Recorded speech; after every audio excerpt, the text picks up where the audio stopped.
Hi hello people, నేనైతే boiled egg onion curry చేశానండి. బాండీలో ఆయిల్ పోసుకొని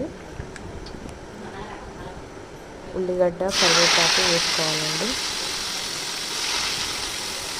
అలాగే అల్లం వెల్లుల్లి పేస్ట్ వేసుకోవాలి.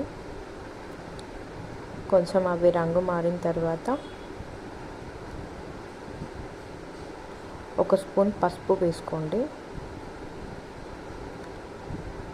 ఒకసారి అదంతా కలిసేలాగా బాగా కలుపుకోండి. కలుపుకున్న తర్వాత ఉప్పు వేసుకోండి. తర్వాత కారం, తగినంత కారం వేసుకోండి. బాయిల్డ్ ఎగ్స్ని ఒక్కొక్కటిగా వేసుకోండి. అంతే, boiled egg onion curry ready అయిపోయిందండి.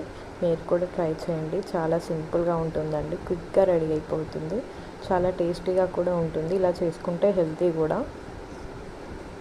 లైక్ చేయండి, షేర్ చేయండి, సబ్స్క్రైబ్ చేయండి, ఫాలో చేయండి. ఈ వీడియో మీకు నచ్చినట్లయితే లైక్ చేయండి.